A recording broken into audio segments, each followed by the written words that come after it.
On va parler d'un véritable mystère. Un mystère à 2500 milliards de dollars. C'est une somme absolument colossale qui, en quelque sorte, s'est évaporée du cœur même du système financier. Aujourd'hui, on plonge dans cette histoire pour comprendre où cet argent est passé et surtout, pourquoi sa disparition change complètement les règles du jeu. La question de départ, elle est toute simple. Où sont passés ces 2500 milliards de dollars? En fait, en moins de 2 ans, cette somme gigantesque a quitté un compte clé de la Réserve fédérale américaine. Pour résoudre cette énigme, il n'y a qu'une seule solution, il faut suivre la piste de l'argent. Ce graphique, il montre bien l'ampleur du phénomène. Regardez. Fin 2022, on avait cette montagne de cash, stockée dans une sorte de coffre-fort de la Fed, qu'on appelle l'ONRRP. Ça culminait à plus de 2500 milliards de dollars. Et aujourd'hui, eh bien, il ne reste presque plus rien. C'est une chute de plus de 99%. Honnêtement, ce n'est pas une simple fuite, c'est un véritable exode financier, du jamais vu. Alors, pour comprendre où tout cet argent est allé, il faut descendre un peu dans la salle des machines de la finance. La clé de notre mystère, elle se trouve dans un mécanisme qui est aussi discret qu'il est vital, le marché du repo.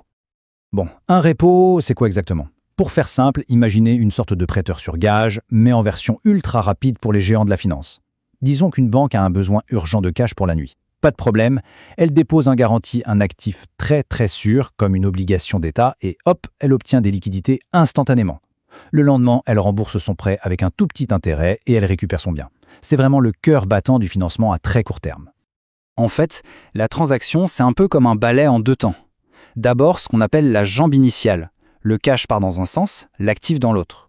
Le lendemain, on inverse tout avec la jambe terminale. L'actif retourne chez son propriétaire et le cash revient à son point de départ, avec un petit bonus au passage. C'est une chorégraphie financière millimétrée où des milliers de milliards de dollars valsent comme ça tous les jours. Donc les gestionnaires de fonds, ils se retrouvent face à un choix crucial. Où est-ce qu'on garde tout ce cash? Option numéro 1, le parking public de la Fed. Là, c'est la sécurité absolue, mais avec un rendement qui est fixe et plutôt modeste. Option numéro 2, les parkings privés du marché. Un peu plus de risque peut-être, mais un rendement qui est souvent bien meilleur. C'est précisément ce dilemme qui va être le déclencheur de cette grande migration.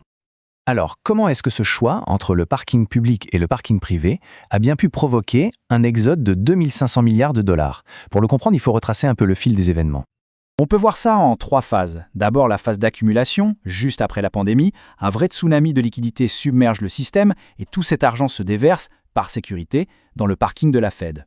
Ensuite, la Fed change de cap. Elle commence à aspirer cet argent, c'est le fameux resserrement quantitatif, et nous voilà aujourd'hui. Le parking de la Fed est quasiment vide, le système doit maintenant apprendre à fonctionner sans ce gigantesque coussin de sécurité.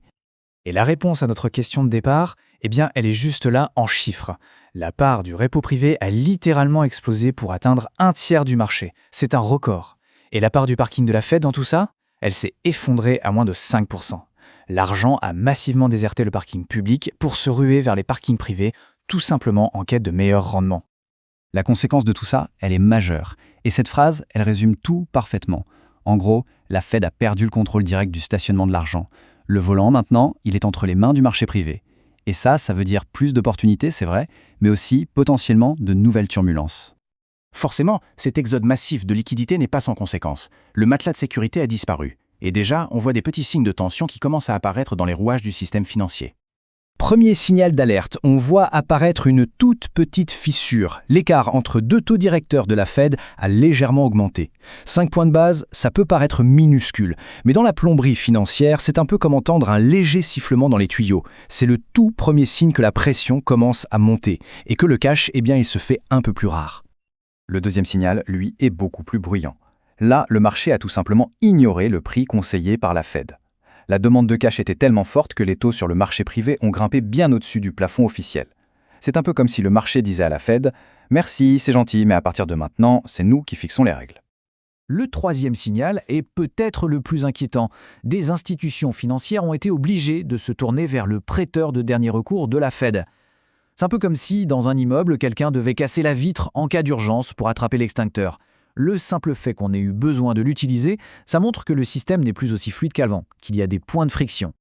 Le message est donc très clair. L'ère de l'argent facile, de l'argent qui coule à flot, elle est bel et bien terminée. On est entré dans un nouveau monde où la liquidité redevient une ressource précieuse qu'il faut aller chercher.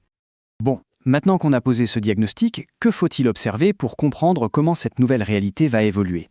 Quels sont les indicateurs clés à avoir à l'œil? Alors pour garder un œil sur la situation, voici 3 voyants à surveiller sur le tableau de bord. D'abord, l'écart de taux entre le marché privé et la Fed. C'est notre sismographe du stress financier. Ensuite, l'utilisation du guichet d'urgence. Ça, c'est notre indicateur de soif de cash. Et enfin, le niveau global des réserves, c'est-à-dire le réservoir du système. Si jamais ce réservoir passe sous la barre des 3 000 milliards, attention, on entre vraiment en terre inconnue. Tout ça nous laisse avec une question absolument cruciale. La Fed nous dit que les réserves sont amples, suffisantes. Mais après avoir vu 2500 milliards de dollars changer de main aussi vite, la vraie question c'est à quel moment suffisant devient-il dangereusement bas? Toute la stabilité du système financier pourrait bien dépendre de la réponse à cette question. Merci d'avoir suivi ce décryptage.